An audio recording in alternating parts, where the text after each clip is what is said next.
Bow. Salute, salute, salute. Nocturnal thoughts, man. Coming at you with a real quick video before I get out the way, you dig? What adjustments do Deontay Wilder have to make in order to become victorious against Tyson Fury in this trilogy match? Now, I'm listening to New Media Boxing News today. He did a live. I try to listen to about 10, 15 minutes of it. Preoccupied.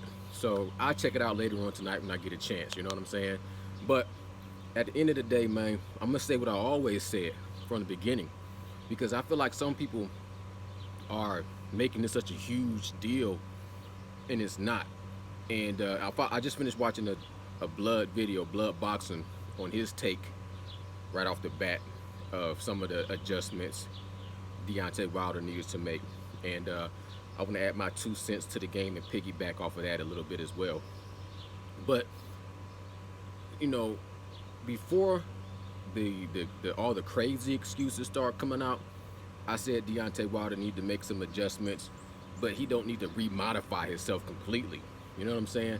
After all the excuses, the Kenny Bayless, the spiked water, the loaded gloves, the dent in the head, the autopsy, and all that stuff started to go around, then I felt like Deontay Wilder made it need a complete reconstruction, mental wise, you know what I'm saying, and physical wise, if he was going to be in any kind of condition and shape to deal with Tyson Fury in a trilogy match, right? But as far as to say he needs to just um, completely reinvent himself as a boxer, as a fighter, first of all, at the age he's at, I don't think that's really possible. I think he can make changes because he's a, um, he's a phenomenal athlete, and he obviously can learn how to do things faster than a normal person. He started boxing late and made it that far in his career before he got defeated. And he got defeated by somebody that, who had boxing his whole life, bigger guy, undefeated guy, a guy that beat Vladimir Klitschko, who was, reigning supreme for like 10 years. So he didn't just lose to a tomato can. Um, Look, does he need to make adjustments mentally, physically? Of course. But does he need to totally reinvent himself? I don't think so. You know, for one, I feel like when you tell a story, when they tell a story of the fish that turns into the dragon by the time it gets to the, what I'm saying, the last person that hears it, so many details get left out, so many details get added, so many people attach their own personal ideas and perspectives to reality. And I'm talking about when you're dealing with reality, no one really knows the reality of what happened between Tyson Fury and Deontay Wilder besides Tyson Fury and Deontay Wilder. Everybody else is just spectators. And as a spectator, I feel like there's components to Deontay Wilder's defeat that get overlooked because people don't like Deontay Wilder, or they was just rooting against Deontay Wilder. They wanted him to lose. You know what I'm saying? They felt like he wasn't representing boxing the way they wanted him to in so many different forms and fashions. So when he lost, you're gonna overlook certain things.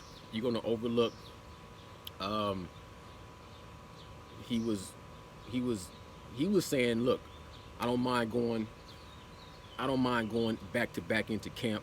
I'm putting shape on type of shape, which, to me sounds cool, right?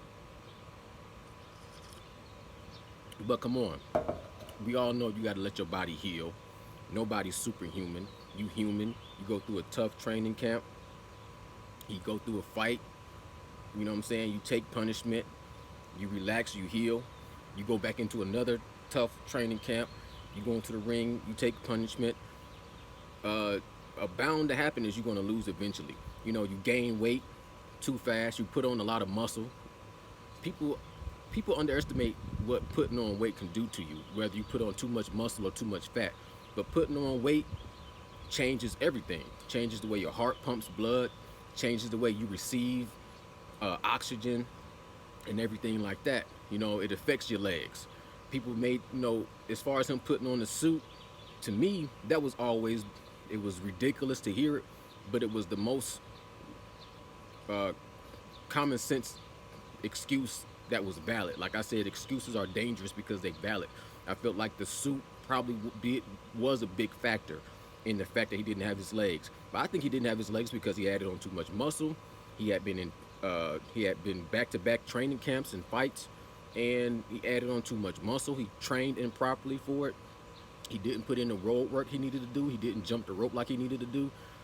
Certain things like that. He took shortcuts. He took shortcuts because he felt like his strategy needed to be just to land a big right hand, which was the wrong strategy. Everything just was wrong. You know what I'm saying? Everything was right for Tyson Fury at the time. He made the right decisions, making the changes, which I thought was a bad decision to leave Ben Davidson at that time, you know what I'm saying, to go to Sugar Hill. But keep in mind, when I think about it, Tyson Fury wasn't just newly introduced to Sugar Hill in a crunk style. He had been uh, in that environment from the OG status of Emmanuel. And then he left. And then he came back to the younger, Sugar Hill and just picked up some things where he left off. So it still was in his DNA to be able to do that style.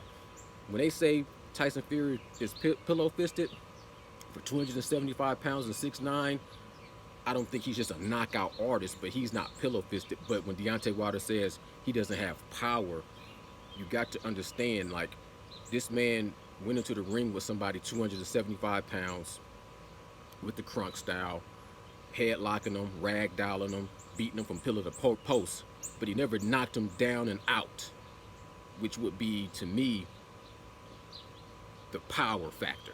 He can push you around, he can push you down, he can beat you up, he can pummel you. He has power, but does he have the power to fend off a Deontay Wilder that's in the best shape? You know what I'm saying?